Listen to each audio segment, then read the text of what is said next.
gonna chase it, and I'm gonna chase it. I know we can't ignore it, no matter how hard we try.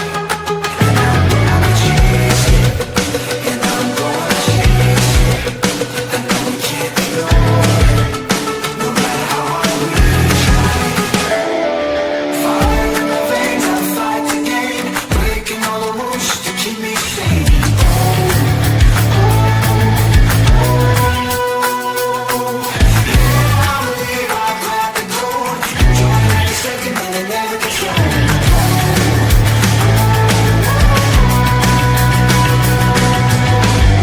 Living the moment till I die. And I'm gonna chase it, and I'm gonna chase it. I know we can't ignore it, no matter how hard we try. And I'm gonna chase it, and I'm gonna chase it. I know we can't ignore it, no matter how hard we try. No matter how hard we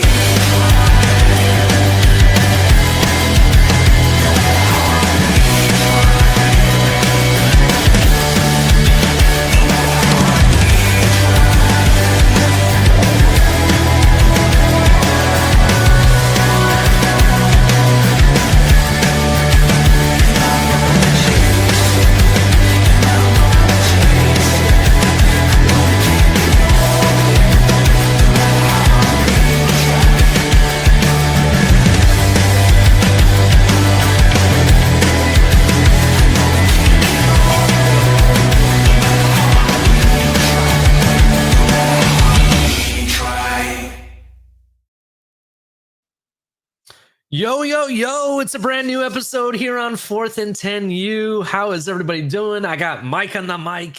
It's me, Ali the Persian, and welcome to a brand new episode. If you're new, if you just heard about our show, because we had a banger of a show last week. It was banger. Great show. Great content. Go check it out. Make sure you subscribe, right?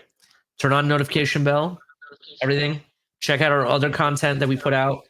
Join us at 4th and 10U on Twitter, right? We're going to start posting our episodes there. I'm going to start posting as we get closer to the season. I'm going to start posting articles and stuff of some of these storylines that are creating with certain players of different teams. But yeah, join the community. Appreciate everybody here. Like I said, we appreciate everything that you guys do, and thank you for joining the show. Mike, how's it going, man?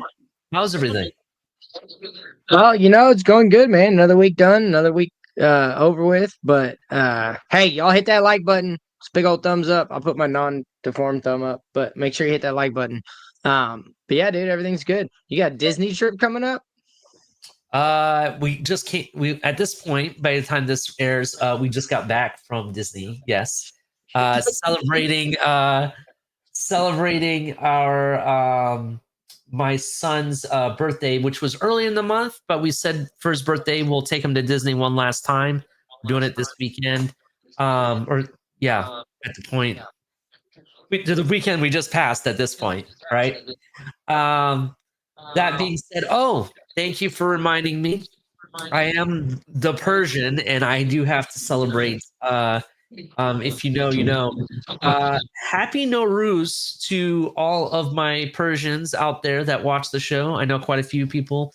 And happy Nowruz to all the Persians that play football actually here in the States, American football, as well as in the NFL, both college and NFL. So there's quite a few of them. If you don't know, Persians celebrate Nowruz, which they believe is the true New Year's. They celebrate it the first day of spring is their New Year's Day, right? And it's a whole week of different activities and things that you do with the family that it's centered around. And it's a lot of fun.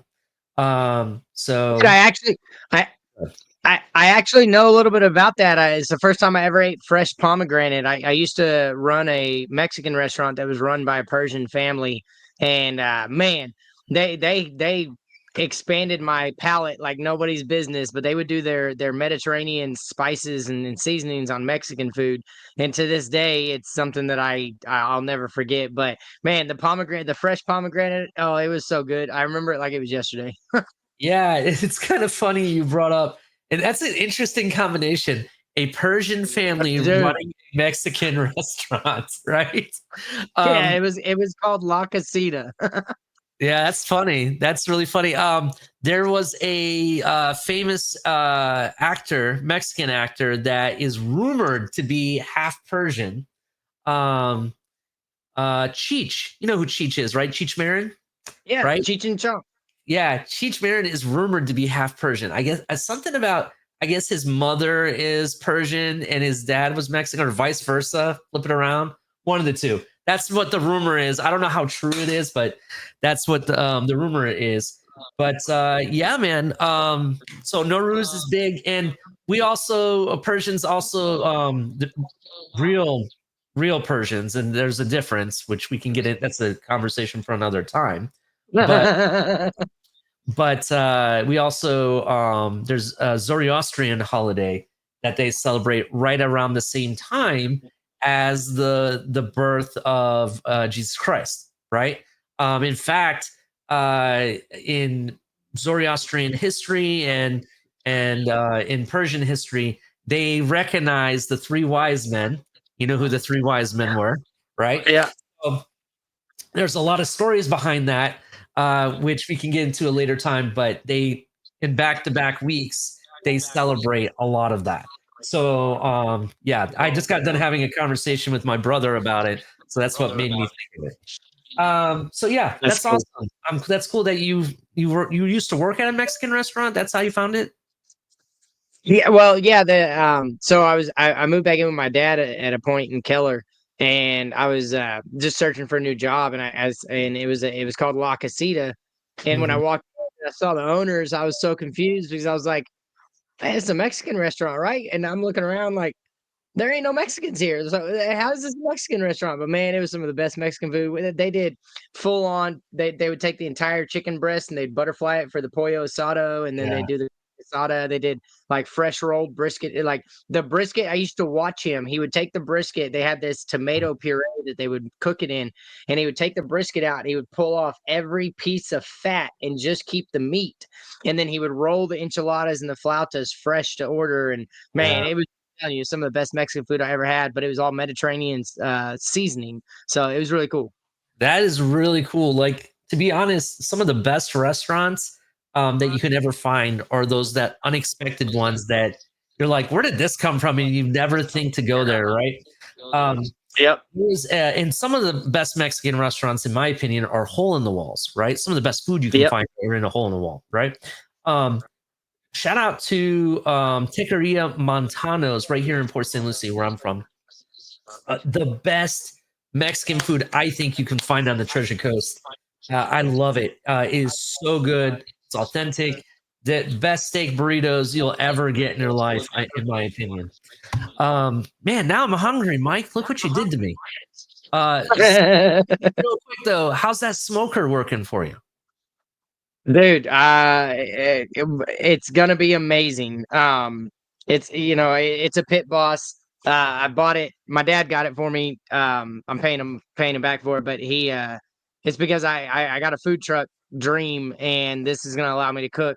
Like I had a smoker, but it was only one brisket at a time or one pork at a time. Where now I can do 2 to 3 briskets at a time and 4 or 5 pork butts at a time, and really start getting my food out there. Mm. The food truck, once I do open it, it's gonna be called Bullet Bob's, and so everybody who is from the Finn's tailgate will remember Bullet Bob, and hopefully we'll get him on here to talk some Florida Gators soon. But it's just an ode to my dad, and he is my hero and my best friend. So he just him buying into my dream is pretty cool. But this smoker, man, I'm telling you, it's freaking amazing. I cannot wait. Yeah, man, it sounds very exciting. I got to ask you, I don't want you to put your industry secrets out there in regards to how you make things, but I'm assuming you marinate stuff before you smoke it or put it on the grill and stuff, right? Do you do that or no? So most of what I do is a dry rub with injection. I Mm. have a dry rub that I worked on for about 15 years. And I don't want to say perfected it, but I finally figured out a key ingredient, and it changed the game. Now, like, Mm. I've got everybody that tastes my food is like, dude, when are you going to start your food truck? And so, but and I took it from, so I owned a taqueria at one point in Deep Ellum, Dallas, and I learned from an authentic Mexican how they prepare their food. And so we did gourmet grilled cheeses, and we did tacos and quesadillas and things like that. And then tortas. Tortas are my favorite thing in the world. But Love me some tortas, my definitely. rub. Oh man, tortas are so good. Especially like we did an Italian aioli for the and then we would toast the bread, and then we put all the meat and the cheese in it with everything. Oh, it was so good. But my rub has it's just a unique flavor. Mhm. It's an all-purpose seasoning, so it goes good on brisket, pork, chicken, beef, whatever you want to do it on. But my personal favorite is on pork because it caramelizes on the crust of the pork when you smoke it. But it's just, it's the dry rub it's a lot of ingredients, but it's just really unique. Nobody's ever done Mhm. the flavor profile that I have. And so, but I do a lot of it. I have a homemade injection. Um, that's a personal recipe of mine that I inject into the brisket and the pork, and so it keeps it really moist. But the key is just, it's the technique when it comes to smoking the meat, because you can throw a brisket on the smoker with just salt and pepper and just let it go. But if you don't pay attention to it, then you're going to get a dry product. And so I take mine, and we call it a Texas crutch down here, but I take mine once it develops a really good bark, I'll wrap it in butcher paper and then a little bit of foil, and then I'll put it back on the smoker to finish it, to get it up to that 195 to 205. But the real key is letting your meat rest afterwards, because that lets all the juices redistribute throughout the meat. And so, but I don't do a whole lot of marinade, just because Mhm. I'm a fan of just the dry rub. Like for brisket and pork, and in really any big good size meat, like even tri-tips, I use a mustard binder. So I'll put mustard all around it, and then that's how I put and then I'll put the seasoning on. But I let it sit for at least an hour and a half, 2 hours with the rub on it, and then I throw it on the smoker. But it's yeah, one day I'll let you taste my food, because it's something that, yeah, Yeah. it's not necessarily that I have pride in it, but I definitely, there's a lot of love that goes into what I do when I'm cooking. Yeah. And it's good. I'm not, it's not me saying it. It's just the reviews I get. They're like, man, I ain't never tasted anything like this. And then, when's the next time you cooking? It's always the next question is, when's the next time you cooking? And so it's pretty cool. But I'm super stoked. Yeah, man. Bro, I'm super hungry now. Listen, Persians are known for a lot of things, but I like to pride to say that the Persians did kebabs right. We're the kebab kings, right? Oh man, We yeah, marinate meat like crazy to make it so tender and everything. And I'll, yep, I'll just put yep. out a little secret. Not a lot of people think about using this when they marinate, right? Especially like steak or anything like that. A lot of people use Worcestershire sauce and some different spices and stuff, and maybe onions and stuff. But this one ingredient changed my marinating game and made wonders for it. Plain Greek yogurt. Plain Greek Ooh, yogurt makes meat so tenderized it just falls, yeah. bro. It's not even funny.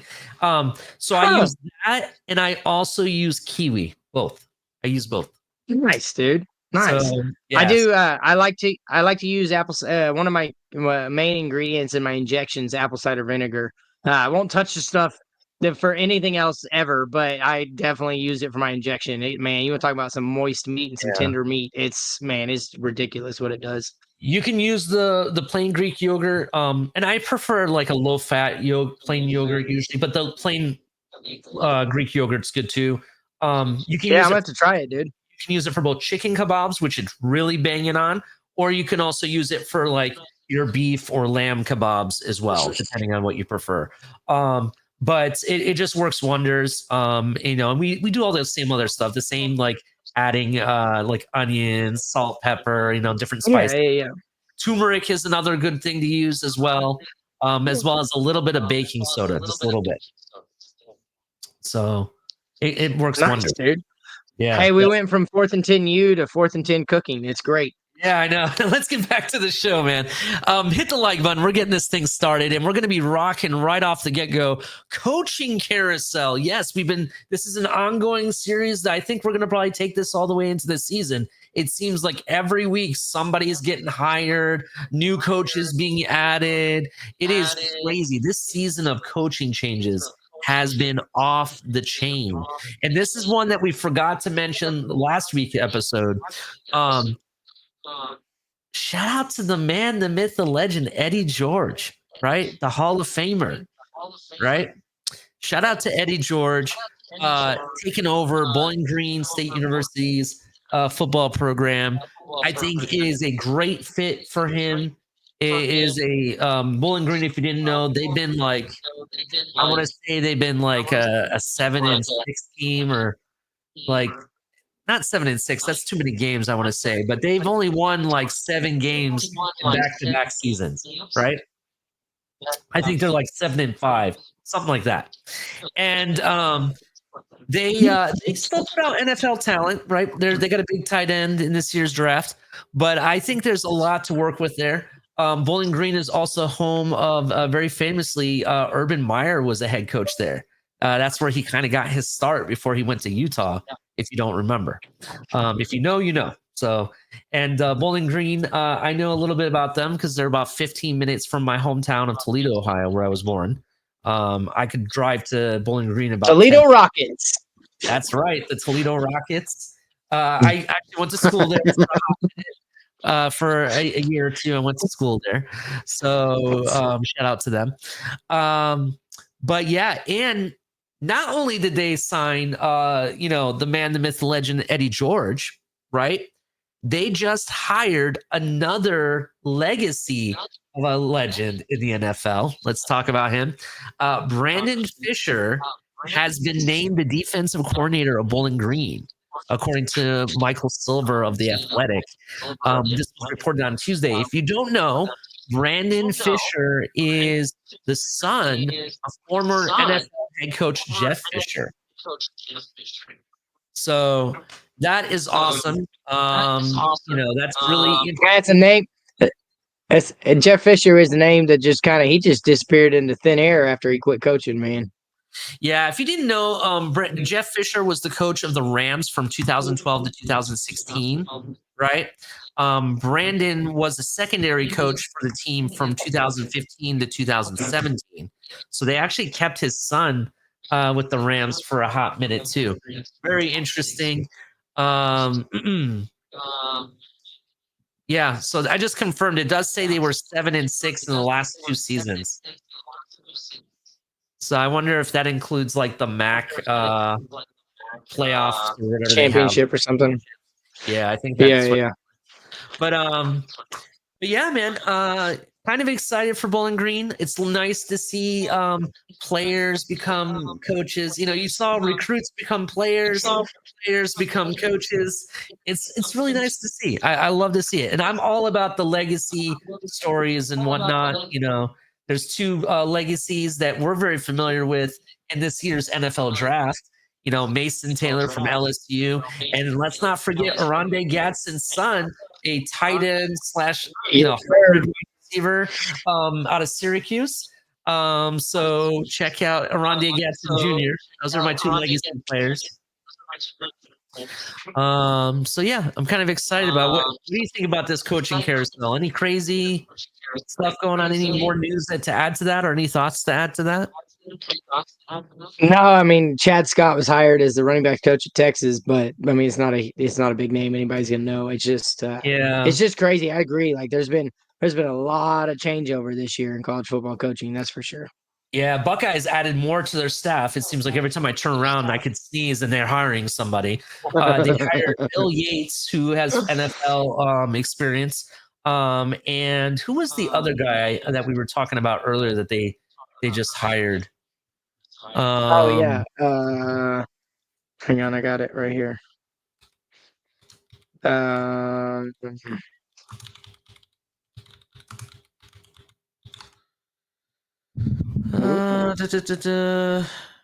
Forget who it was. It may Dun not have dun been that dun important. dun dun dun dun dun dun dun dun dun dun dun dun dun.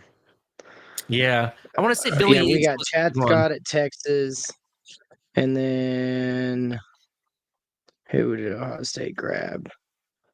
Man, I still keep seeing tons and tons of people talking about Jalen Milroe helped his draft stock. I just don't believe it.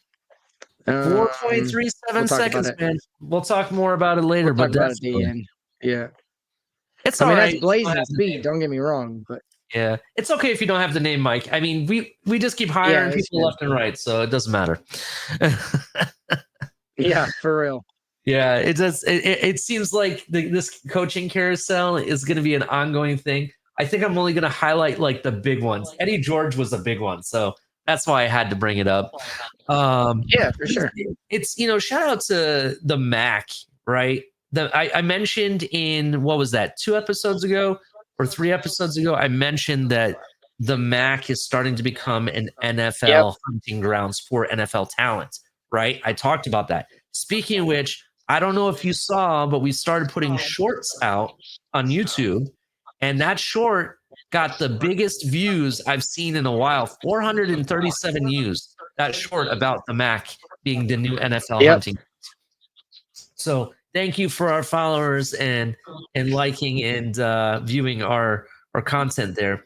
But yeah, so I mentioned University of Toledo continually putting out NFL talent. Bowling Green putting out back-to-back years NFL talent, and we're seeing NFL players being pulled from left, right, and center out of the MAC. Now, not only do they have the players, now they're getting the NFL talented coaches, right, to come coach for them. And I know Eddie George wasn't a coach in the NFL, right, but he was a coach. I want to say it was Tennessee State or some place like that he was the coach of.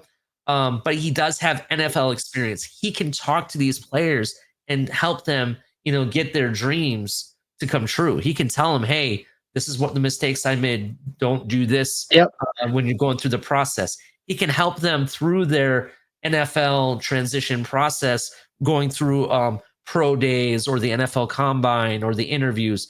He can give them tips and stuff. And I think that will start to entice more players to go to these schools that have that type of presence there.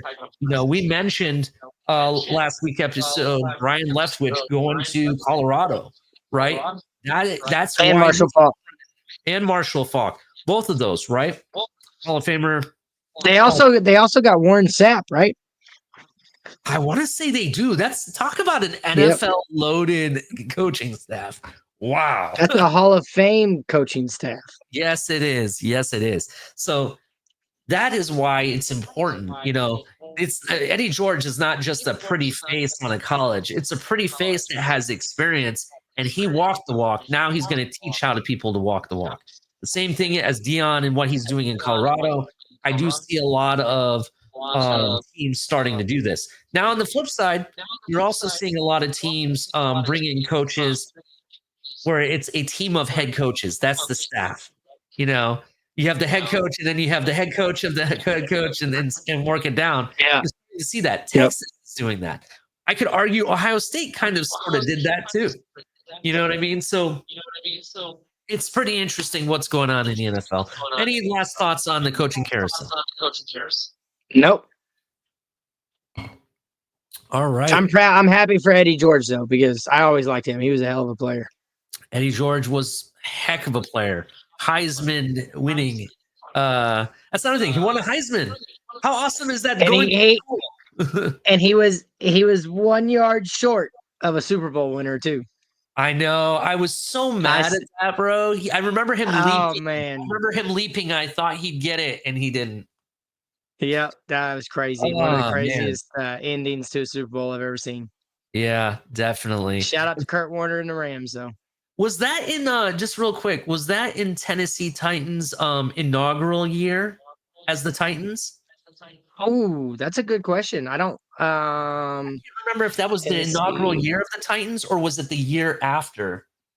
Because I know it was interesting to see that they were already in the mix of making. Yeah, it was. No. That was 2000. Hang on a second. Tennessee first year NFL. So their first year in the NFL was 1999, and I believe it was 2000 when they went to the Super Bowl. Hmm.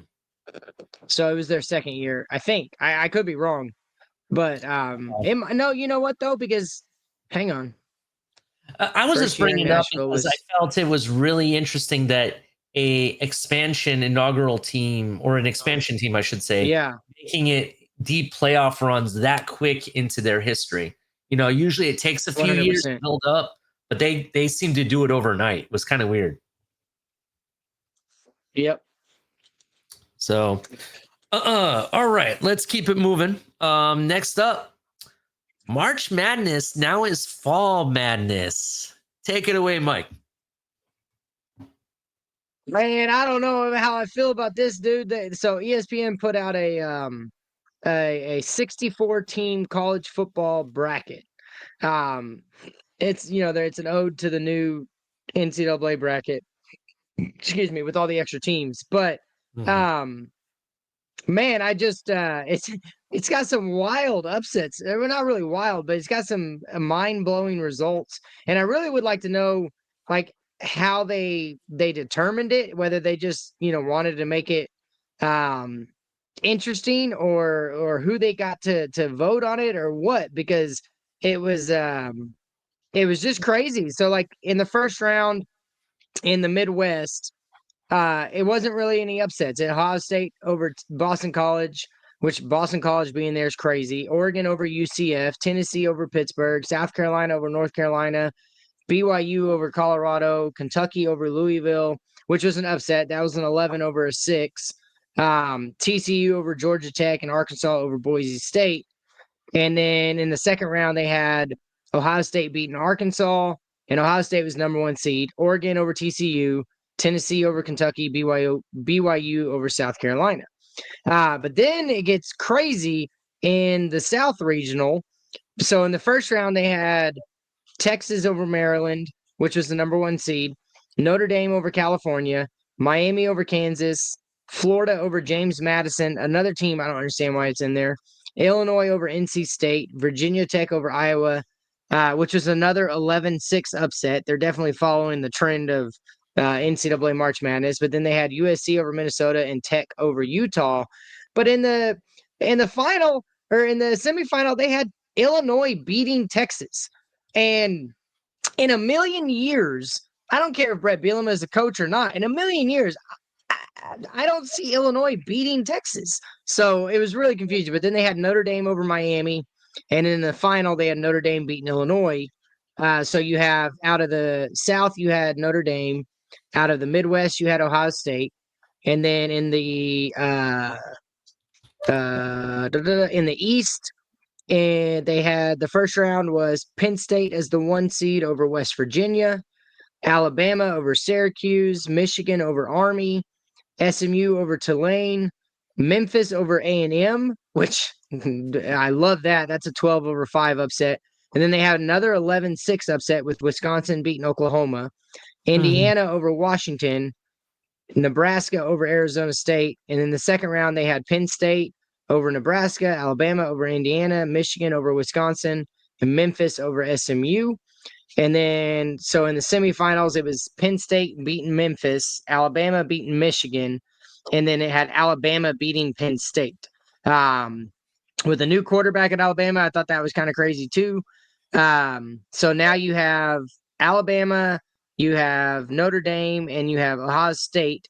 And then in the East, in the West, they had, it's just crazy to me, but they had Georgia as the number 1 seed over Oklahoma State, Mhm. Clemson over Mississippi State, Ole Miss over Cincinnati, LSU over Florida State, Missouri over Rutgers, and another 11-6 upset with Vanderbilt beating Kansas State, Auburn over Duke, Iowa State over Baylor.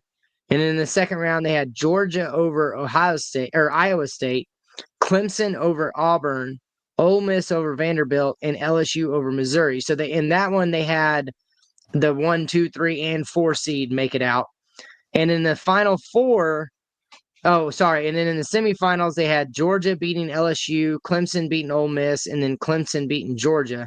They got a lot of faith in Cade Klubnik. And then in the Final Four, this is where I just don't see it happening. Like, again, I want to know how they figured this out. But they had Clemson beating Ohio State, Alabama beating Notre Dame, and then in the championship they had Alabama over Clemson. So at the end of the day, they have Alabama as the national champion in this 64 team bracket. But there's like notable teams that were left out, like Florida, who I think should be in there, and then I just blows my mind. And yes, I'm a Texas fan, but as a football fan, I don't see Illinois being able to keep up with the Texas team. So whatever. I don't know what your thoughts are on that. Ohio State getting knocked out, just like Texas getting knocked out. I have a lot of thoughts. You already know where this is going to come from. I'm going to keep my Ohio State biased thoughts out of this. I'm going to keep it towards the end of this segment. But let's actually talk about your concern with the Alabama over Clemson and the Texas, losing to, who was it? Who did Texas lose to? Illinois. Right. Well, let's talk about Illinois first, right? Illinois is slowly starting to be that sneaky team that you could argue will eventually become a dark horse. They're not, it's kind of like, remember, not last year, right? But the year before, Detroit Lions, for example, I'm going to use them as an example, right? Detroit Lions, they had this sneaky good team. They had one of the most highest flying scoring. They were like number 4 in scoring in the NFL, and it's the Detroit Lions, right? Nobody thought they could win anything, and they were just sneakily like good, right? That was like 2 years ago. And then the next year, they were, making strides. They won their division. They made the deep playoff run. They're one game out of a Super Bowl. You know what I mean? And then I don't know what happened this past year. We'll make that a wash. But they're in the process of not being the contender yet, but they're like getting to this sneaky good team that can snipe you at any moment. In fact, well, and they are returning 18 starters. So maybe that has something to do with it, I guess. That's a lot to do it with it. The program is kind of like on the hype train a little bit because they've been putting out NFL talent quietly. We saw guys like Johnny Newton get drafted last year, who had, I know our team wanted him. Everybody that I talked to wanted that man in the first round. So they're putting out players, but they're sneakily starting to become good. In fact, this past season, they played Michigan. I even put money down that Michigan was going to dog walk them. Right? Boy, was I wrong. In fact, if I memory serves me right, Illinois smoked Michigan like it was no tomorrow. They filleted them, smoked them, then torched them. You talk about well done. Well, this person went beyond well done. He wanted nothing but dust because that's what they got left in, right? And I'm sitting there like, Illinois. They had the most unique looking uniforms in that game ever. If you remember, I want to say Illinois had these, their helmets were painted to look like the leather helmets from back in the day. Yeah. Uniform, and it looked so cool. I was like, shit, whoever did that paint job looked like it was like legit, right? So, so shout out to Illinois. I'm glad they're starting to make a name, but no way are they beating Texas yet. Yet, at least. Nowhere near it yet. That's what I'm saying. I'm shocked. No. You guys had a lot of return and a lot of overhaul as well, but I'm sorry. 18 people coming back or not, no way you guys are beating Texas in this. That's number 1. No, hell no. Number 2. Now I'm going to bring in the SEC biasism. This article, and if you want, you can go to ESPN.com and pull up NCAA, and it's one of the very first things that comes up. You'll see it halfway down the screen. ESPN owns the SEC, right? They basically own them technically. They hyped the SEC up big time, and I really believe the ESPN powers that be are a bunch of Alabama fans. They over year in and year out thinking that they're going to do something. I'm sorry. There's a waiting period, Alabama. There's a waiting period, SEC. The new big bad sheriffs in town are are Texas Longhorns, right? That's who. Oh, yeah. There we go. Yep. I thought you were going to say Big Ten. I'm hyping your team up right now. I'm your hype man, right? It's bad enough you had to get the college champions to be your hype man, right? So let's talk about this real quick. Alabama, right, is losing a lot of talent to the NFL. They still bring in talent, but are they bringing Texas talent? Are they bringing Ohio State talent? I don't think so. I don't. And Georgia too. Georgia too, right? There's Georgia, one of the hardest hitting defenses in all of football. I'll even admit they were harder hitting than my team. Right? I'm glad we didn't have to go up against them because the national championship game may have been a little bit different. It may have been a little bit harder to get by. Maybe more exciting. I will give you that, though. It would have been much more exciting than the Notre Dame game. That being said, real quick, bring up that picture. Bring up that picture I shared in the back. Those are the uniforms you were talking about. They're pretty dope. Yeah, this is really a good picture, but it's kind of not quite in high def. If we had a little bit more cleaner, you can really see the paint job really does look like the leather helmets, though. If you really can see the helmet clearly. But I got that's basically what it looked like. And they were smoking Michigan, bro. They were, oh my God. 21-7. Basically, you turned the oven on broil and walked away. That's what happened. I honestly thought Michigan would come away with that. In fact, I put money on the Hard Rock and I lost money. During that game. So, yeah, I'm never betting on Michigan ever, no matter what. What else? So let's keep it moving. So there's that. Then people are telling me Clemson is back, right? They're telling me that their coach is back. I don't know if they're back. I don't think that Clemson is back. I saw better performances out of Syracuse, right? I saw better performances out of, I'll even say, the Miami Hurricanes, right? Miami Hurricanes got good. They got a quarterback. Carson Beck is a thing. But I will say this. Clemson's got a dude in Klubnik. He's a beast. Okay. All right. I'll give you that. But I just think the ACC domination is not quite there yet. You got to prove it before you can do it, right?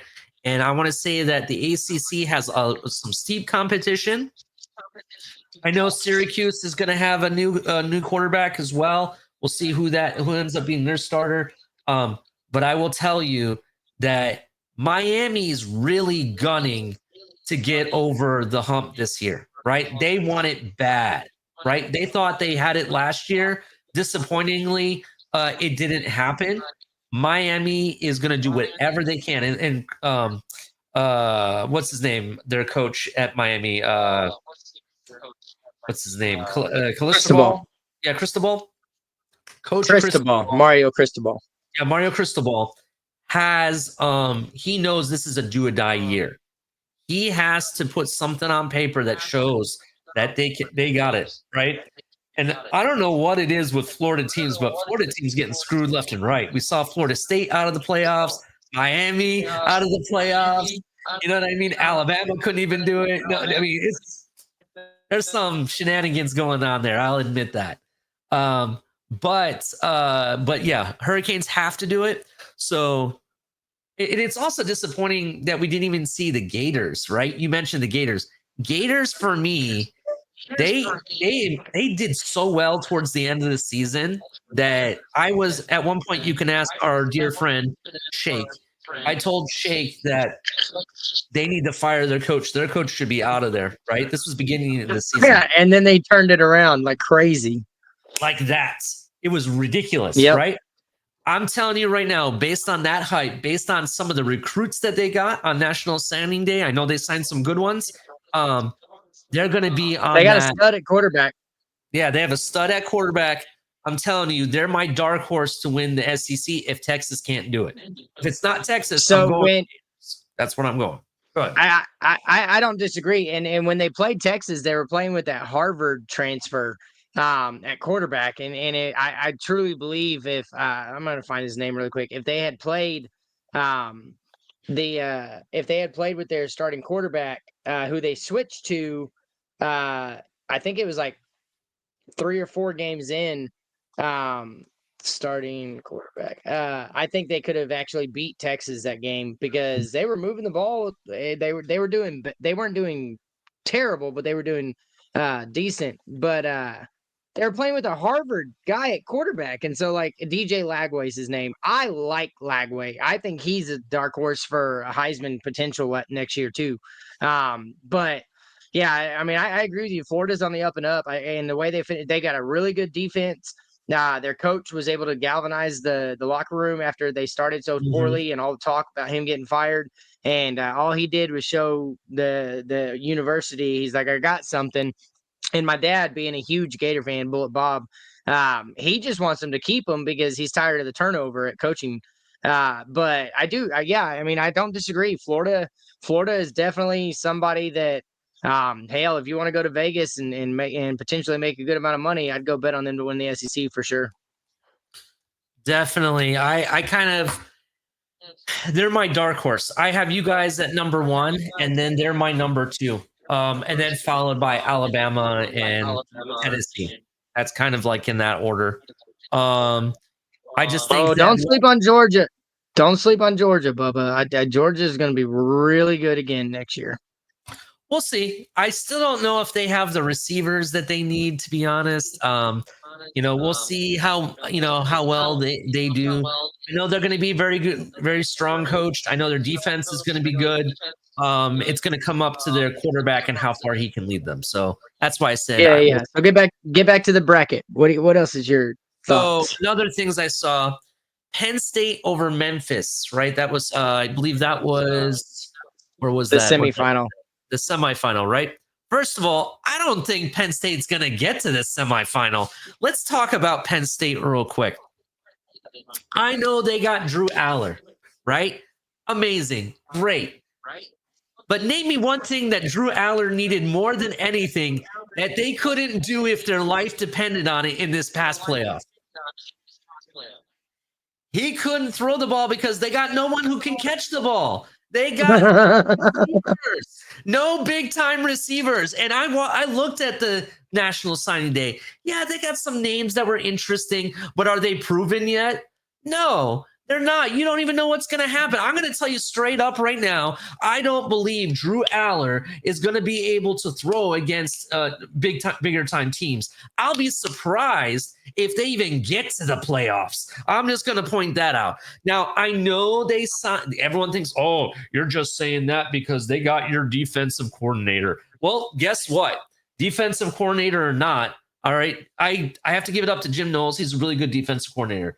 But you got him late in the game. You can't tell me that you went and got all the guys that Jim Knowles is going to need. No, I'm going to tell you straight up, there's probably going to be a transition period. It ain't going to be next year. Ain't going to happen. It's the year after that. Then maybe you get better. But I'm going to tell you the number one reason why I don't think that Frank Smith and their coach, or what is it? Is it Coach Smith?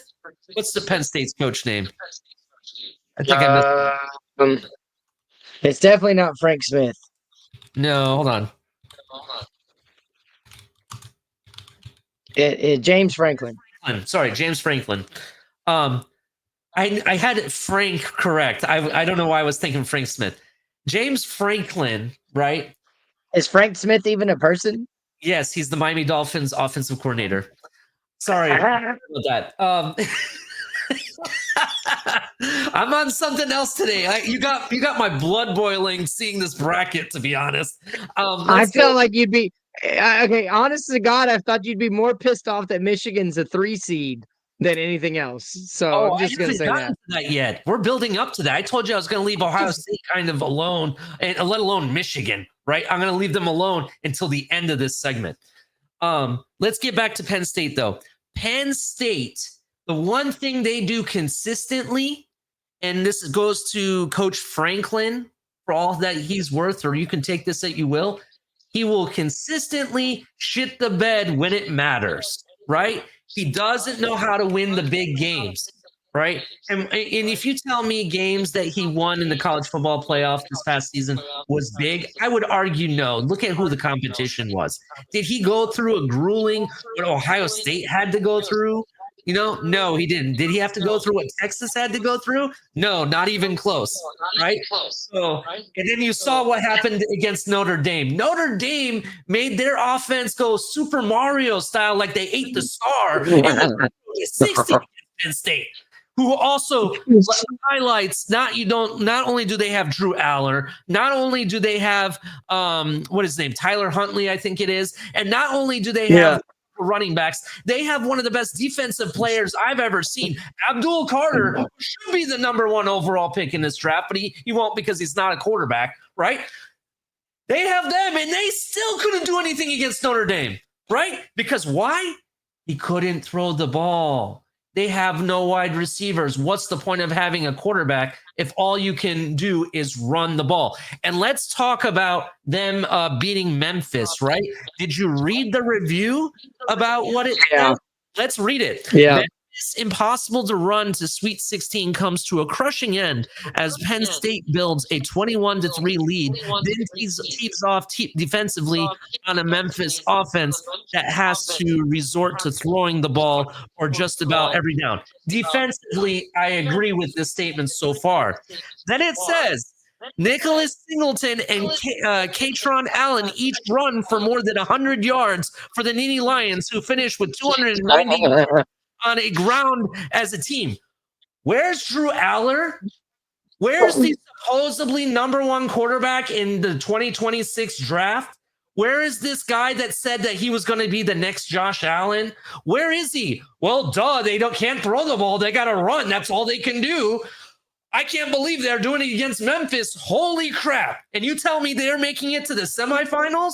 Come on, be real. Let's keep it moving. Next team. Sorry, you got me. You got my blood boiling. You had to bring this topic, didn't you? Let's keep going. The Notre Dame versus Illinois. I agree with this in the regional final. Notre Dame beating Illinois. Like I said, Illinois is one of those sneaky good teams. I can see them snipe some people, right? Not Texas, not named Texas. I don't think it happens, right? But Notre Dame, they're still going to be a good team, bro. They added some, for sure power that they needed as a coaching staff in the offseason. I know for a fact they're still going to be good. The offense is still going to be, become better. The question is, who's going to be quarterback there? That's a question that I have for Notre Dame. Jeremiah Love. Is that who it is? Jeremiah Love?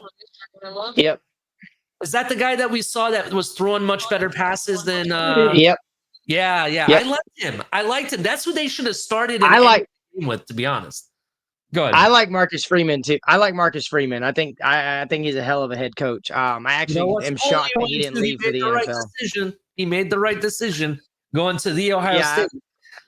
Go ahead. I was actually shocked he didn't. I was shocked he didn't make the jump to the NFL. But he's a if he stays there for another 3-4 years, I could see them getting a championship.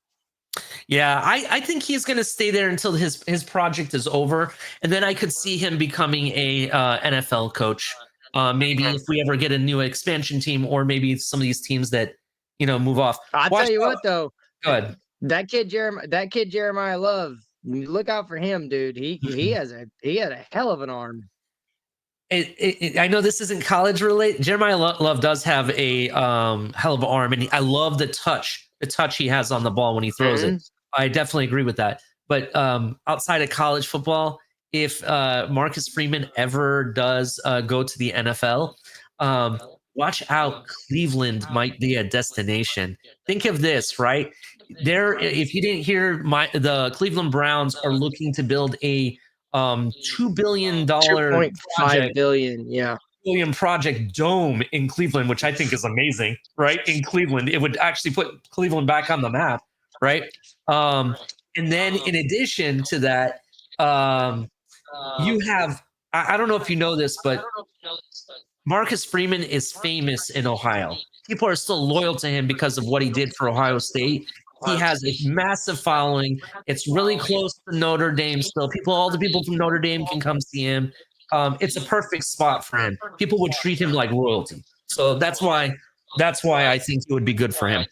And they're a program that are dying to get a coach like Marcus Freeman that can help turn around their program.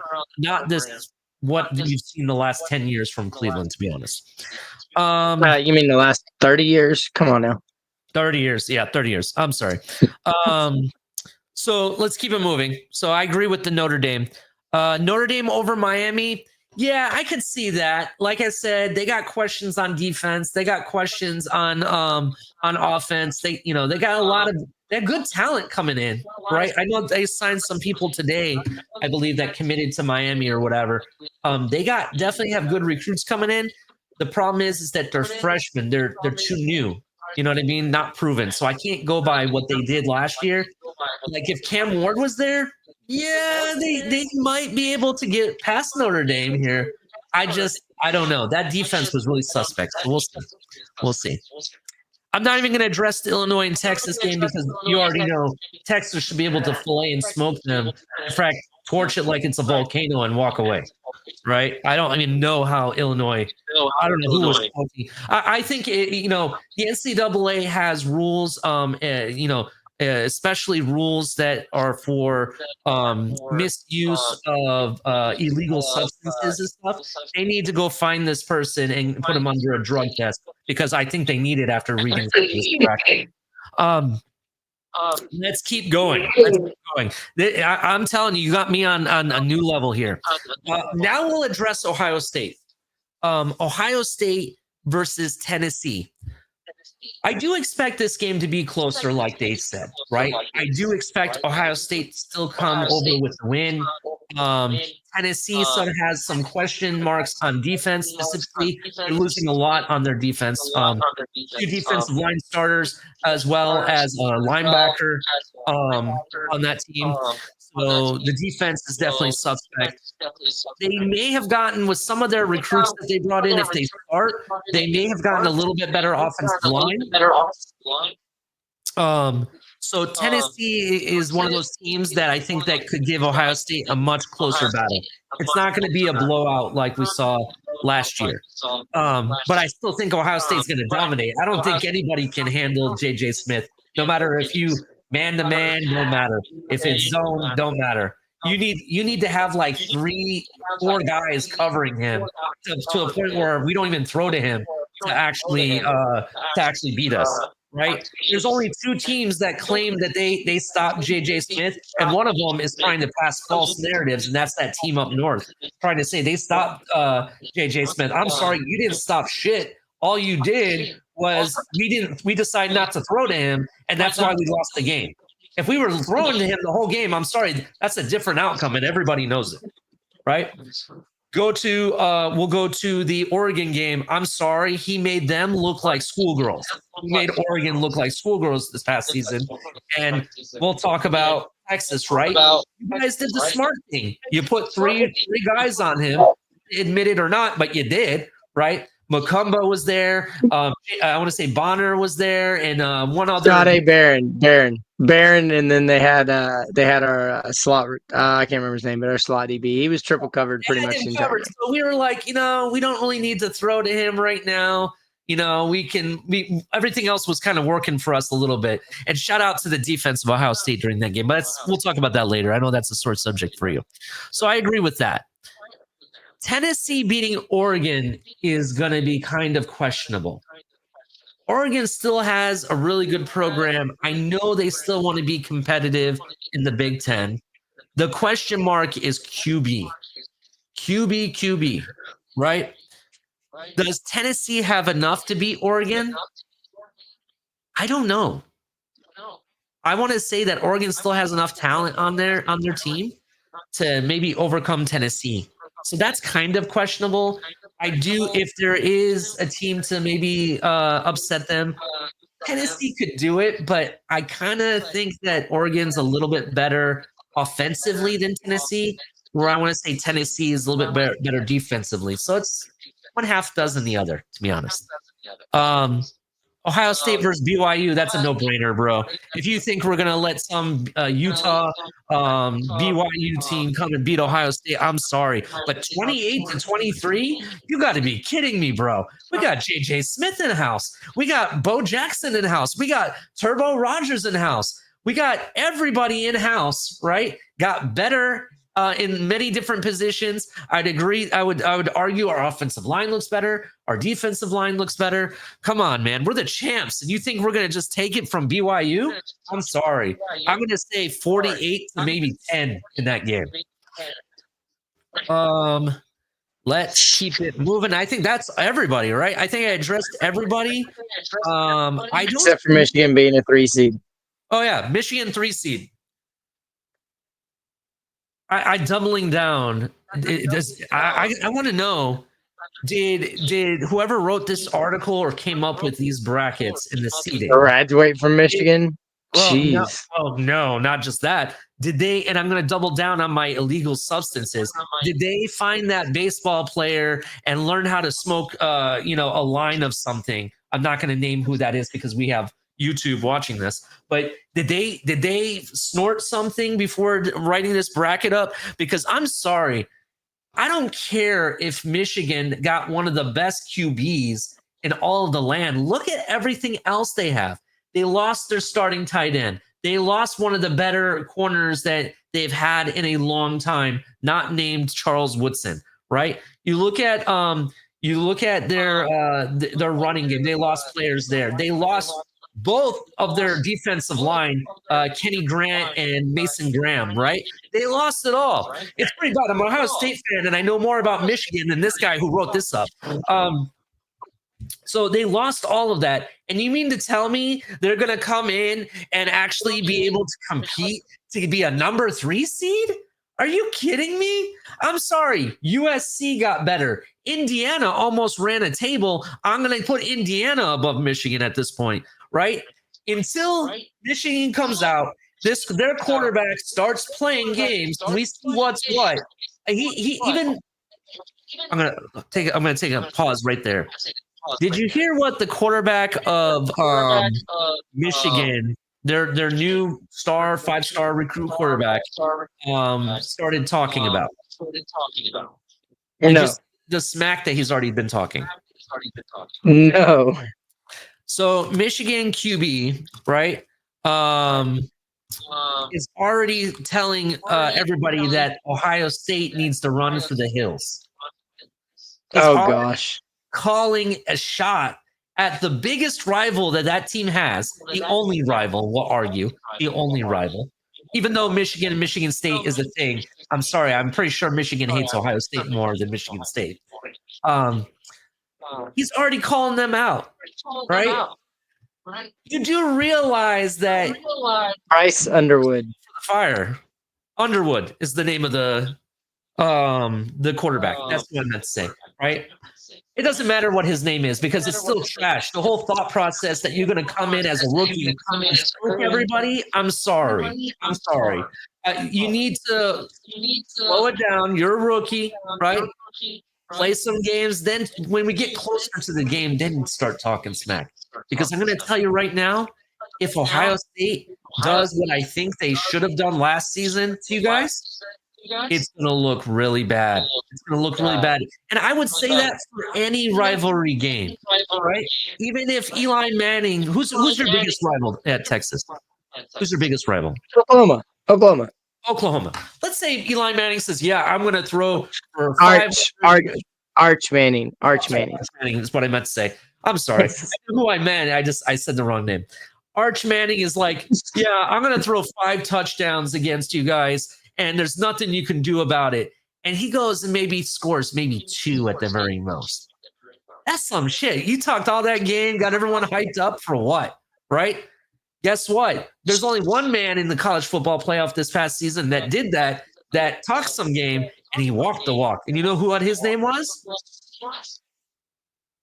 J.J. Smith. Don't ever forget the name. You're going to need to know it for a very, very long time. J.J. Smith told Oregon, yeah, come at me, bro. Please run zone on me. Please run me man to man. You can't cover me. And from the get-go, it was nothing but Ohio State all day long in that game. I felt bad for the Hey, Oregon fans. I felt bad speaking for. of Ohio, Go ahead. speaking of Ohio State, I got to read this because I didn't read this before. It's in the Final Four, and it has Clemson beating Ohio State 35-28. I don't even care about the outcome. In 1978, Clemson beat Ohio State in the Gator Bowl. It was a blowout game until legendary coach Woody Hayes punched Clemson's Charlie Ballman on the sideline late in the fourth quarter after he intercepted a pass and was fired the next day. What the heck, dude? Yeah, dude. Woody Hayes, dude, the legend. Woody Hayes was a legend, bro. Let me tell you something. Let me tell you something. I will say, outside of the Michigan rivalry, if there could be a rivalry, I would say it might be Clemson. Because Ohio State in back-to-back playoffs played Clemson to a different level. There was some really horrible officiating in both games, right? One of them was to our favor and one of them was not to our favor. And there was a lot of BS. But I will say it was some of the most exciting football I have watched in a long time when it comes to keeping, being on the edge. Kind of like what the Texas and Ohio State game was. But I want to say there was a lot more chippiness to the Clemson and Ohio State games and backto-back playoffs. I So, can't believe he punched the quarterback. yeah. Hey, That's speaking freaking awesome. of college, real quick, but did you see the Ohio State reunion happening up in New York? No. Oh, they got all the Ohio State players. They brought them all back. They freaking got. Oh wow. Finally, they brought back the high flying offense that Justin Fields brought when he had Garrett Wilson as his QB1. Oh, Here yeah, I saw that. Ohio State, right? So they got Garrett Wilson, they got Justin Fields, they got the tight end from that year, right? And they got the offensive line, some of the offensive linemen of Ohio State back when Justin Fields was really big time. Look, I know people say that Justin Fields is a bust in the NFL, which you could argue that, but there was no denying his arm in college. Go watch the college tape. Be honest with yourself. Go watch his college tape. It's night and day. That guy could throw dimes left and right, and was a winner. And I don't know what happened. When he came to the NFL. He went to Chicago. He went to Chicago. What do you think happened? That's what happened. In New York, it might be scary, man. It might be scary in New York. We'll see. Next subject, though. All right, so last minute thoughts on this. no, I just think it's all a joke. Okay, all right. Sorry, I got to calm down. Woosa. Kuiper's picks are in. If you didn't know on ESPN Plus, Mel Kiper's picks are in the first round of the NFL draft. Any noteworthy things to notate, Mike? I think Travis Hunter falling to 4. I guess it makes sense. I guess the Giants need a quarterback. Let's see what else. They got a Mason Graham going at 5. I do think Ashton Genty at 6. That's not going to happen. Just my opinion. And they got Tyler Warren going at 7. They do have Jackson Dart, 3rd QB taken, going to the Saints. Let's see. They got that offensive tackle that ran that 4.940, Mimbu, going to the 49ers at 11. I think you got it right with the Dolphins taking offensive tackle, but that's not a noteworthy. Let's see. Anything else noteworthy? They do got Will Johnson going to the Cardinals at 16. They got Imamori going at 18 to the Seahawks. The first wide receiver, depending on what you think about Travis Hunter, doesn't go till 20, which was It's wild to think. They got Matthew Golden as the second wide receiver taken, then Ibuka. Jade Barron going at 24 to the Vikings. They got your boy Josh Simmons going to 25 to the Texans. I can see that. Malachi Starks falling to 27. I think that's crazy. That's blasphemy. I do like James Pierce to the Lions. I think that's he would complement Aiden Hutchinson like nobody's business. They do have Kenneth Grant, so they have both of the Michigan defensive tackles going in the first round. This one is the shocker to me, is that they have Kelvin Banks falling all the way to 31 to the Chiefs. And then they got the Eagles taking another defensive tackle. It's not like they don't have enough defensive players, but I think it lines up right. I think there will be another quarterback taken. I think there's going to be 4 in the first round, but I have a feeling Genty. I don't think Genty goes in the first 15 picks, personally, but I'm just not high on the guy. But I've said that before. But as far as the first full round mock draft, he's got Cam Ward going 1, Abdul Carter going 2, Shadur Sanders going 3. So it's Cam Ward to Tennessee, Abdul Carter to Cleveland, Shador to New York, Travis Hunter to the Patriots, which would be a really good fit, I think. Mason Graham to the Jaguars, Genty to the Raiders, Tyler Warren to the Jets, Jalen Walker out of Georgia to the Panthers, Jackson Dart to the Saints, Michael Williams to Chicago, Armand Membu to San Francisco, Amarian Hampton to Dallas, which I think would be a hell of a pick for Dallas, to be honest. I actually like him better than Genty. Will Campbell, offensive tackle / guard out of LSU to the Dolphins. Colston Loveland, the tight end out of Michigan, to the Colts. Mike Green. This is the one that I was kind of. I'm honestly. I got to go watch some tape on this kid. But Mike Green out of Marshall to the Falcons, outside linebacker. Will Johnson to the Cardinals. Shamar Stewart to the Bengals. He's actually a stud. Yeah, Nick Emenwari to the Seahawks. Jihad Campbell to the Buccaneers. That's the first Alabama player taken. McMillan, Tatarua. I don't know. He's a wide receiver out of Arizona to the Broncos. Yeah. Derek Harmon to the Steelers. Defensive tackle out of Oregon. He's pretty good. I love Matthew Golden to the Chargers. That gives the heck is his name? Quarterback Herbert, another wide receiver, and I obviously I'm a Texas guy. Egbuka to the Packers, which I think would be a stud. He might actually slide in as the wide receiver 2 right away, if not number 1. Jade Barron to Minnesota. I'm telling you what, Jade Barron under Brian Flores, that's a combination that would be interesting to watch. Josh Simmons, offensive tackle to Houston. Azir Thomas, the cornerback out of Florida State, to the Rams. Malachi Starks to the Ravens, which I think would be unfair to pair him with Kyle Hamilton personally. James Pierce Jr. out of Tennessee to the Lions. Maxwell Hairston to the Commanders at 29. Kenneth Grant to the Buffalo Bills. Kelvin Banks to Kansas City, and then Walter Nolan to Philadelphia.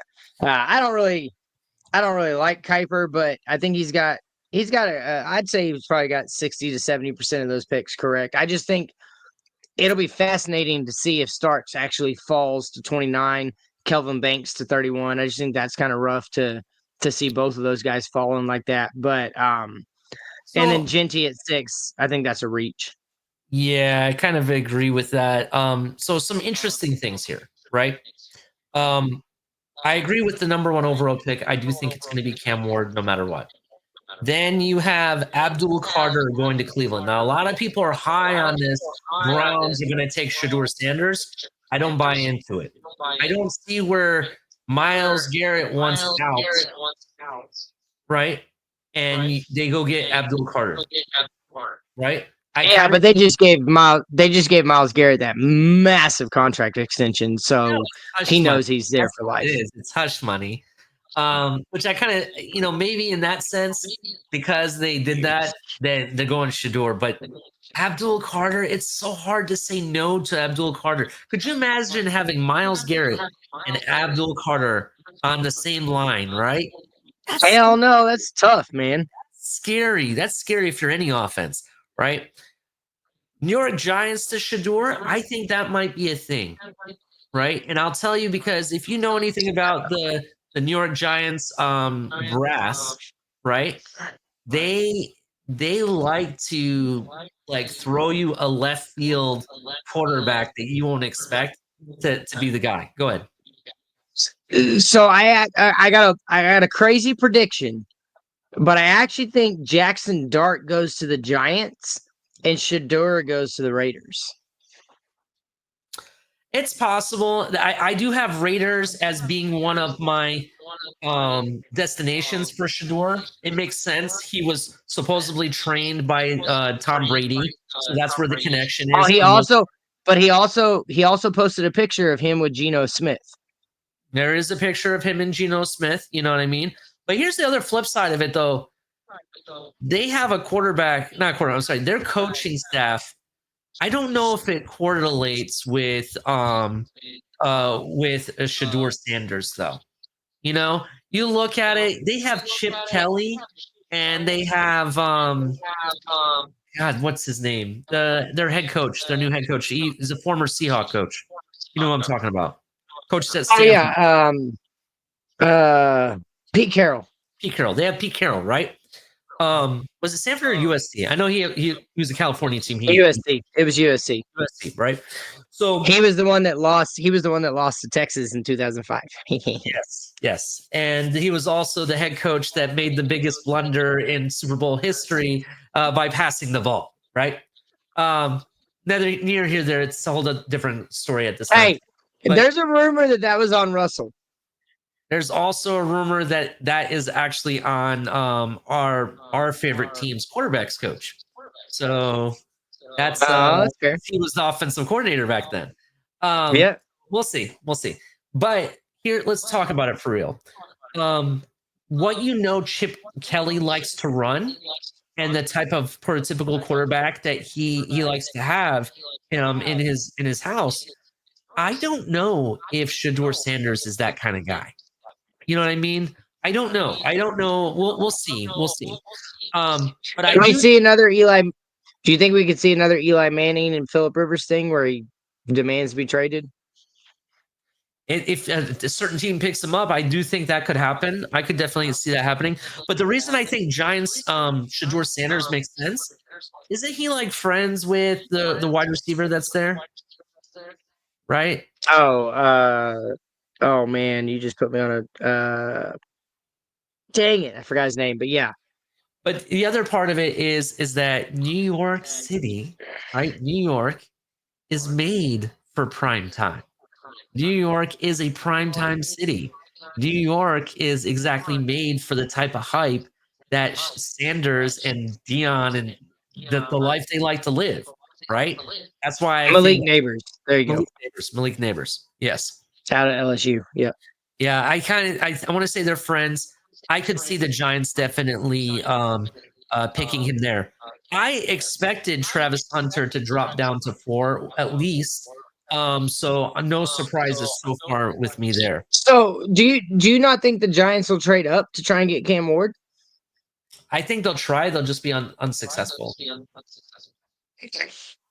I will say this: if Titans are going to trade down, which I don't see them doing, right?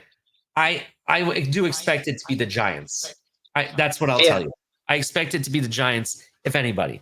There is a slight rumor, though. This is rumor. This is allegedly what's going on. And I read it somewhere. I know where I read it from. Dov Kleiman, usually he's a big-time NFL insider, put out a scenario where the 49ers make a trade with the Patriots, right? Where they send to the Patriots. They swap first round picks, and I want to say the Niners get an extra like third or fourth round pick out of it or something like that. I'm not sure why Dolph Kleiman put it out, because usually when he puts stuff out like that, it's because he's hearing something.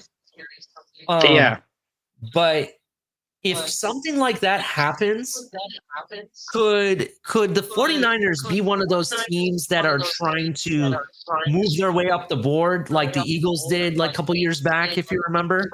So they could be a team to look at to try to jump to number one somehow. It's very possible. Yeah.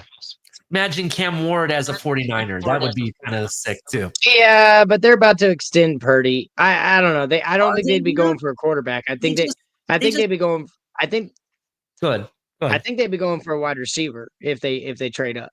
Personally, I don't know, bro. I don't know. And the reason I don't know is because the fact is that you're trading all of the assets away. You pretty much traded, you released or traded Debo. You released and traded all your running backs that you had. Mason is gone. He was the second best running back that they had, right?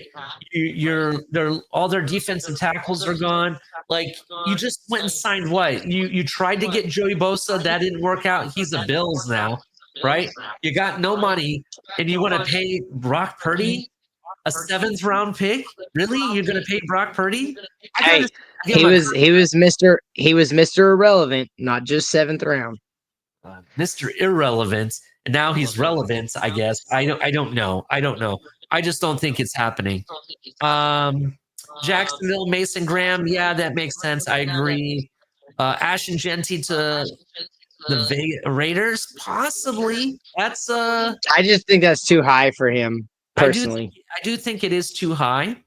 I do have something to say about Genty, part of the bottom line segment that equates to all this. So remind me that when we get to bottom line. Jets taking Tyler Warren. I don't know. There's a lot of talk that the Jets are interested in Jackson Dart. Big time talk.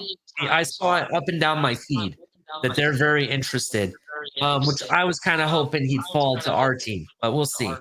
We'll see. I don't know. They just got a quarterback. They just paid him, and you're going to go draft another quarterback? I don't know if they do that. Jalen Walker. I know the Miami Dolphins were at his pro day. They were one of the few teams that had their entire brass. They had the trifecta there. They had, not only did they have head coach Mike McDaniel, they had their GM and they had their defensive coordinator there, and they were talking to Jalen Walker. So, well, they were also talking to Malachi Starks. That too. But I saw most of the videos I saw was him talking to Jalen Walker, which is kind of interesting since that team has now signed a linebacker as of today. So maybe more to come. We'll see. Jackson Dart to Ole Miss, not Ole Miss. I'm sorry, to the Saints. I kind of think that is one of the top 2 destinations I have him going to. Right? I definitely had that. Chicago, Michael Williams. I don't know. They could go receiver here to finally give the receiver that Caleb Williams needs. They just lost a big-time veteran that they had. Keenan Allen. Yeah, they lost Keenan Allen. They really built up their offensive line in Chicago, so that's not going to be in the works. I could see Michael Williams or a wide receiver taken here. Let's see what else was surprising. San Francisco taking an offensive tackle or guard. That's not surprising. I think the surprise. Yeah, I love that to Dallas, but I think for me, the biggest surprise is Kelvin Banks dropping all the way to 31. I know that's kind of surprising, but I'm hearing a lot that people aren't sold on him. I don't know what it is. Well, as a tackle, no, but as a guard, the dude's going to be a beast. Yeah, I definitely agree with that. I find it really hard to believe he gets past 13. I honest to God, if he's there at 13, I think Miami takes him. I'm about to argue why I think you're wrong. So just hold on a second. Amari Hampton to Dallas. So I have, if Raiders don't take Shador, Dallas takes Shador. Dallas finally takes Shador, and they trade Prescott to the Raiders possibly. So watch out for that. That's bold, brother. I'll take you even bolder. I'll even go bolder. You ready for this? Minnesota already said they're out of the Aaron Rodgers running, right? Aaron Rodgers, I don't know if he wants to go to the Steelers at all, because he knows he's not going to really have any control there. Their brass and their head coach, they're strong-minded, right? Not like the New York Jets. California and San Francisco and stuff is not too far from Vegas because it's that side of the country. I could see Aaron Rodgers going to the Raiders. Watch that could happen, and then and if Dallas does get Shedeur Sanders, watch them actually ship Prescott to a Steelers team that needs a quarterback bad. You know what I mean? Oh wow! I mean, Pittsburgh has the money. Yeah, or you could see what's his face? Kirk. You know who I'm talking about? Kirk Cousins. Who? You can see Kirk Cousins going to the Steelers. That could be a destination. They're rumored to only ask for a third. That would make a little sense. Yeah, that's true. We'll see. I do expect that Dallas moves off Dak Prescott at some point. Maybe not this year, next year. I think it could happen. They need to move off of him, to be honest. But Omari Hampton is a home run hit here regarding running backs. It makes me kind of wonder. I actually have him. He's my RB2. Travion Henderson's my RB1, and I'm shocked he's not in the first round. Hold that thought. I got more to talk about that soon. This I completely disagree with the Miami Dolphins. Miami Dolphins, I understand people think we need to rebuild the offensive line.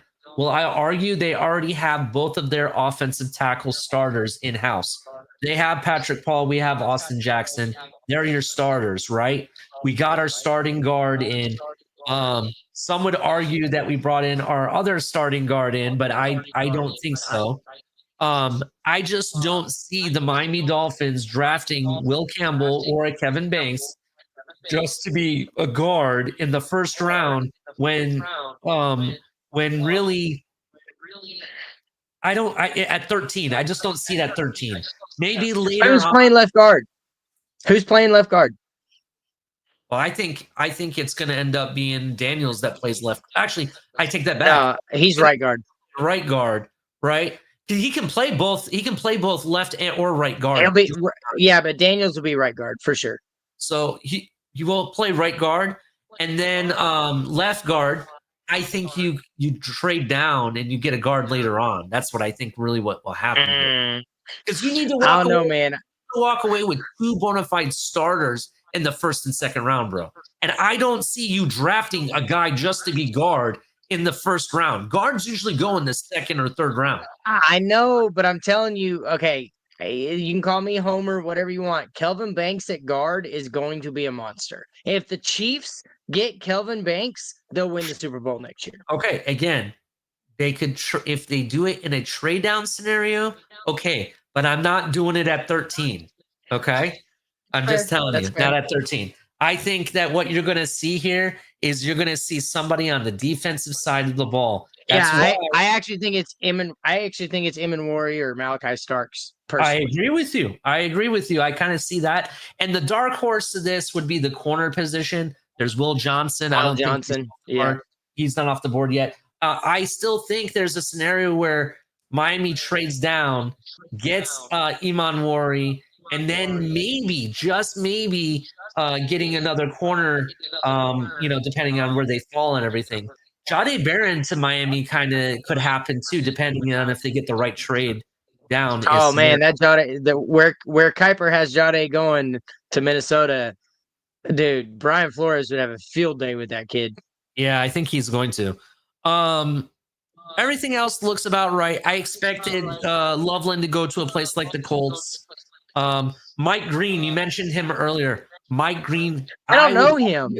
You don't know him, dude? Oh my God. No. Amazing, bro. He was one of the top talked people at the Senior Bowl. He blew up the Senior Bowl like it was no tomorrow. His combine was pretty good. I'm gonna watch film on him. Right? Yeah. Go watch the tape. Super motor, right? He is explosive off the line. If Miami were to get him, because we've talked about, we were in talks with Joey Bosa for a hot minute, right? I honestly think Mike Green could fill that role. And then you got Chop and Phillips or even Chubb and Mike Green, the rotation could be ridiculous in Miami. Just going to point that out. Arizona Cardinals, Will Johnson. Okay.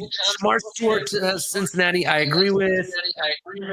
Seattle is interesting for Nicky Monwari, though. That is very interesting. I kind of think they need a receiver, to be honest. Now that they're down to what and Jigba Smith. So Hey, my buddy. It's funny I just said that about Mike Green because he was the first person you told me to watch on tape. My radio guy down here. yeah, Mike Green is ridiculous. I would love to have him in home. But yeah, Nicky Monwari is a guy that I definitely want Miami to pick if they don't do the trade down route, get Nicky Monwari at least, or Malachi Starks, either one. But I would take Nicky Monwari to be honest. But I mean, McDaniel likes the speed. Yeah, definitely. Denver taking another receiver. You think they need receivers in Denver? Yeah, big time. Okay. All right. That's very observative. Oh, I'm telling you right now, Bo Nix. Bo Nix is the truth, homie. Bo Nix, yeah, Bo Nix is the truth. I definitely agree with that. You get him as many weapons as possible. Definitely. So this next guy, Pittsburgh Steelers, Derek Harmon, out of Oregon, right? I'm going to tell you straight up, I wasn't sold on him. His run defense was kind of suspect. He looked like he beat up on lesser offensive teams. And I'm telling you right now, I'm kind of thinking he's a little bit overhyped. I've seen him in multiple drafts going in the second round. I think you could see him in the second or even the third round. So this is kind of, I question Derek Harmon, to be honest. And I know that's not a popular pick. People on the West Coast are going to hate me, whatever. We'll see. Los Angeles, bro. How many receivers are they going to get? They just brought back Mike Williams, and now they're going to give him Matthew Golden. I'm sorry. But if Herbert can't make win a playoff game after this, bro, I'm sorry. Then they need to move off of Herbert in a heartbeat at this point because Matthew Golden makes stuff look golden. Let me tell you. And that's my opinion on him. And you turned me on to him. He catches everything. Yeah, he catches everything. Yep. Wide receiver Emeka Egbuka to Green Bay is very interesting. I'm interested. I do. I think he slides in. I think he slots in as wide receiver 2, if not wide receiver 1, to be honest. Well, they got Christian Watson still, right? They still have Christian Watson. Yeah, he's a hype man. He's really good at the deep ball. That's it. He's really good at the deep ball. That's it. Okay. Well, their number one wide receiver is he was hurt. Dang it. What's his Romeo Doubs. Romeo Doubs? Okay. All right. Well, yeah. I like Christian Watson personally. I know he's good with the deep ball, but that's okay because if you get Emeka Egbuka, you're doing everything else perfect, right? He can catch you the deep ball when you need to. He can catch you the short routes, running the slot. He's all over the place. Super fast, really good hands. I think I'm telling you, I think Egbuka to the Packers he slides in immediately as wide receiver 2, and by week 8, he's their number 1. Definitely. Minnesota Vikings, Jahdae Barron, home run hit. Can't talk anymore about that. We'll keep him moving because he's pretty decent. Josh Simmons, very interesting. Ohio State offensive tackle with an Ohio State quarterback. Not that they played together, but it's very, very interesting there. I do think Josh Simmons, honestly, would have been one of the number 1 offensive tackles off the board if he didn't get injured this past season. I honestly think he can also play guard. He's probably one of the most athletic offensive linemen. I'm telling you straight up, if he's healthy and he goes to Texans, that offensive line has already improved tenfold. So, especially since they lost Jeremy Tunzel, they're going to need somebody. And if Laramie Tunzel, I'm sorry. Josh Simmons, honestly, is the guy for me. I know we're talking a college show, but I got a bold prediction for the Super Bowl winner next year. Go for it. Washington. Oh, Jane Daniels, Debo. I mean, come on, dude. They got scary Terry. They got everybody there. I just don't see. I don't see them losing. That Dan I Quinn. mean, they'll lose a couple games, but they're going to win the Super Bowl. Think about this. You know who they have on that team, and he's a starter on defense. Who? Noah Igbenogany. Oh yeah, I know. He was like the number 3 corner in the league. Yeah, I'm like, oh my god, and they're doing that. Why well. can't they do it in Miami, dude? If there's a team to win it, it's gonna be Washington. I'm putting money on there too. Yep. Bro, I'm sorry, but they should outlaw this move. Baltimore picking up Malik Starks. How many safeties do they need to have? That's going to be unbelievable, right? Even if Iman Mori goes to the Ravens, I'm going to be upset. Malachi Starks or Iman Mori, take your pick. I'm going to be upset there.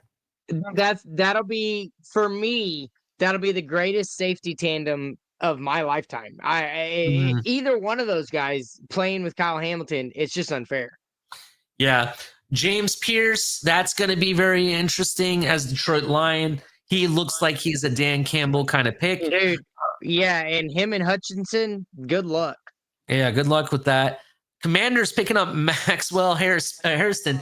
Speaking of Igbenogany, I don't know if he'll be the starter with Maxwell Hairston. This guy's super fast, first of all. And it'll be very interesting, how they use him. But I think Commanders, Dan Quinn, he has an eye for the defense, and he knows how to use his guys. All right, this part, I wouldn't have agreed this would have been their pick, but now that I know they lost like 2 of their free agents for the first 8 games or something, Buffalo, Kenny Grant to defensive tackle at 30? I have him possibly going as high as 13, first of all. Or even higher than that. And how many defensive tackles does Buffalo need to have? How many defensive linemen are we just hand off to them? Right? I don't agree with this. I do, if anything, I would argue that they need secondary. Right? John A. Barron, if he hasn't been picked, could be a Buffalo Bill. Watch out for that. They could take Will Johnson. Yeah, they could take Will Johnson too if he's still on the board.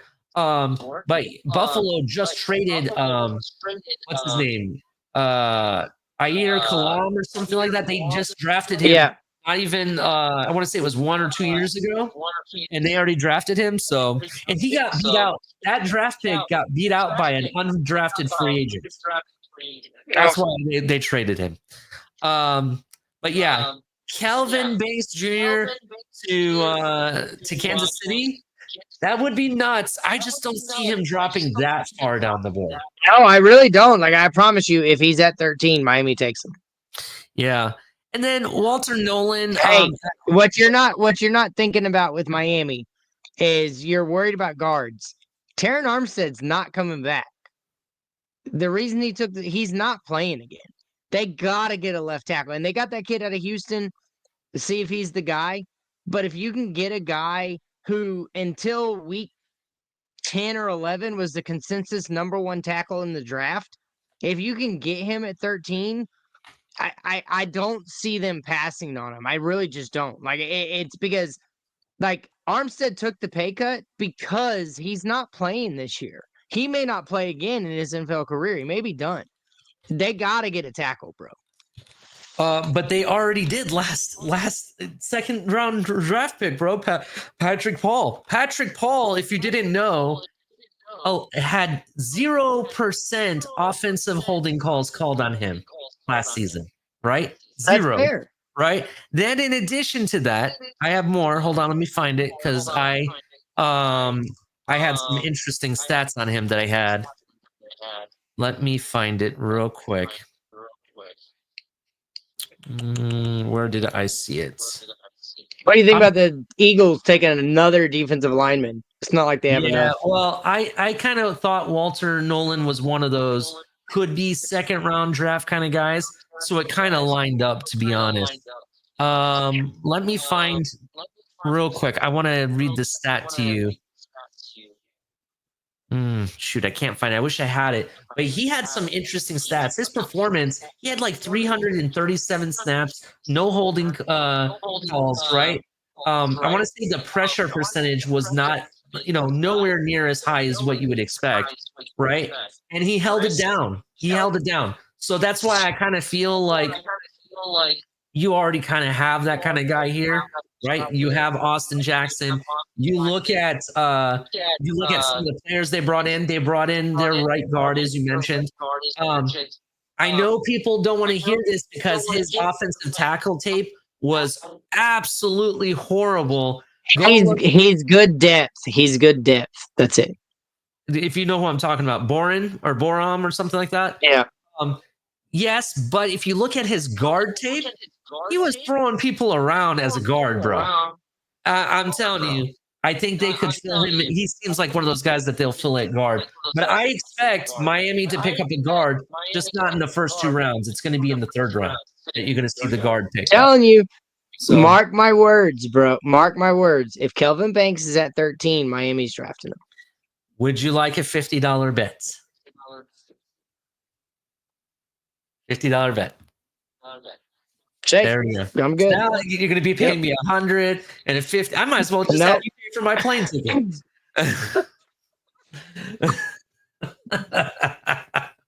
All right. So let's keep it moving here. All right, what's the next topic? Yeah, what's the next topic? The bottom line. We're down to the end of the show, right? Some crazy. Go ahead and start with your Genty. Go ahead and start with your Genty. Your Genty take. Thank you for reminding me. So, did you see Maurice Jones-Drew, former NFL running back of the Jacksonville Jaguars and Raiders? He put out his top running back prospects. Did you see his list at all? Okay. Well, I'll pull it up. Interesting enough, he has Genty as number 1. I don't understand the Genty hype train. I already broke it down for you. He's really Melvin Gordon with a different name, right? I already mentioned that he has it's really interesting, and it's really cute with all the stuff that everybody is all hyping up on him. He didn't do nothing against, was it Penn State he was playing against, I want to say? He didn't run 30 carries, 3.8 yards a carry. Yeah, it wasn't really spectacular. It wasn't nothing special. You know what I mean? It's like, it was average, right? That was interesting, right? Number 2, I kind of made me feel good about myself again. Travion Henderson at number 2, right? Very surprising. Number 3 is even more surprising because it's not Omarion Hampton, who I think is one of the top 3 running backs in this draft. Who has he got? Junkins? Nope. Excuse me. He has Cam Scatterbu at What? number 3. No way. Football player through and through. He routinely gives his all, no matter his role, right? It's all heart, bro. It's all heart.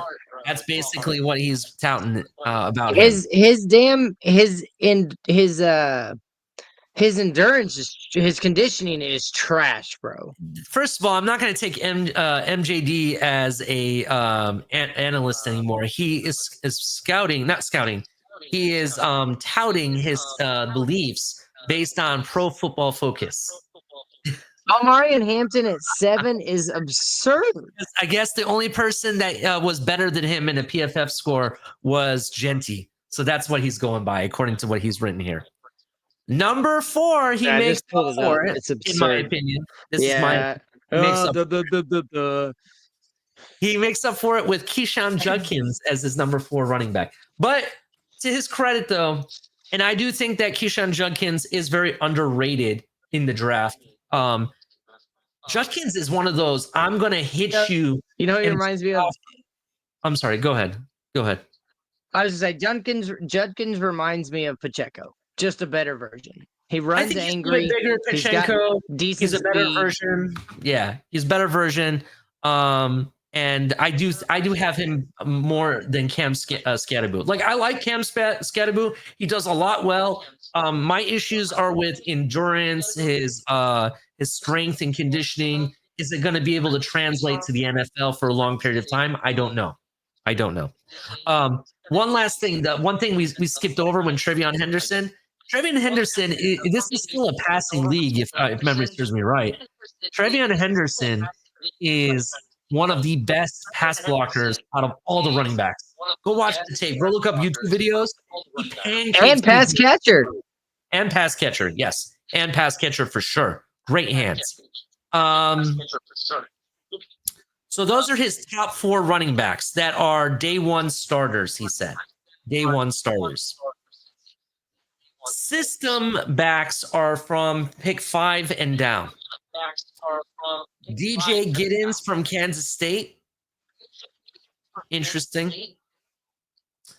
RJ Harvey from UCF is ranked number 6. And then number 7. I like Harvey, but I don't like. I like Etienne and Hampton better than him. This is number 7, and this is where I'm like, are you kidding me? Omari Hampton is number 7, and he's only a system running back. I don't understand. Neither do I, because my top 2 are and they're 1 and 1A. It's Hampton and Henderson. And Genty's the number 3. I'm not gonna drop him lower than that, but I just don't understand how you can put Omari and Hampton at 7. Definitely. I just don't understand that either. And then they have it followed by Trevor Etienne. I like him. I actually do like him a lot. Healthy. If he's healthy, he's a good running back. Now I'm going to skip over a lot of running backs and move down to number 14 because, to be honest, that's the most surprising one. Omari Hampton is the most surprising. Then the most surprising is Caleb Johnson, the Iowa running, who they say is like the most balanced player you'll ever see in your life when it comes to a running back. They have him at number 14. I just don't understand that. So no, he's my 5th. He's the 5th running back for me on the board. This list is crazy to me. It's mind-blowing. That he has him that low because he's not the best of pass catcher, but he's the most balanced running back out of all of them. So I don't know. But let's keep it moving. So that was some of MJD's most famous running back, list that he's put out this week. He probably puts himself as the number 1 running back of all time. Yeah, definitely.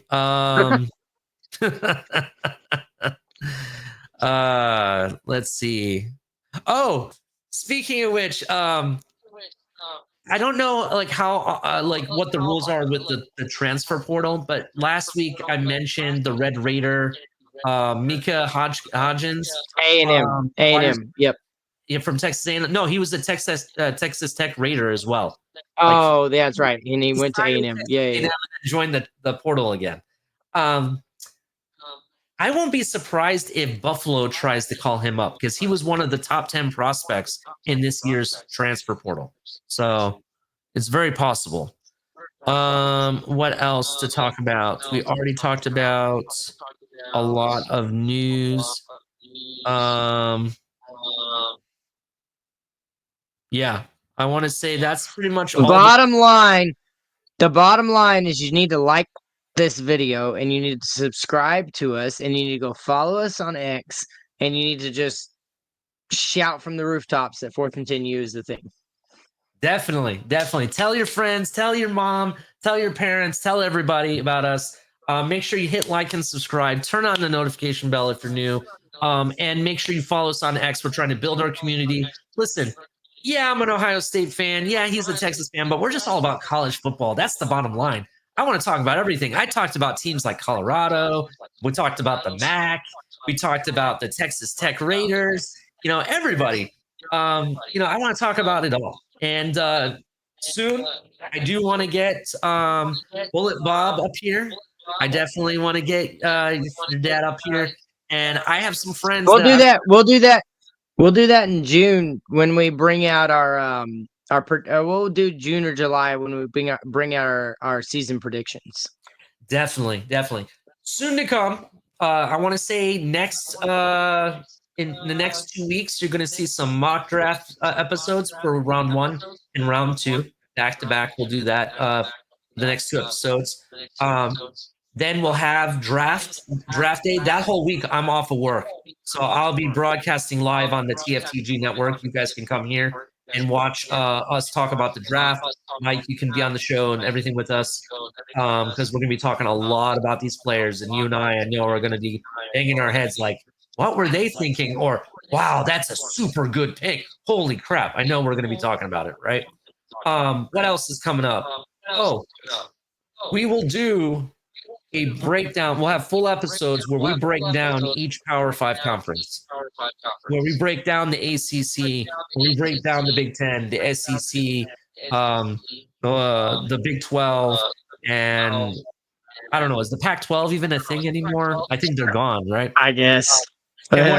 Even the MAC. We'll break down the MAC because NFL players are coming out of them. Super Bowl winners are coming out of the MAC. So we got to talk about the MAC. Man, you gotta force me to watch too much film, bro.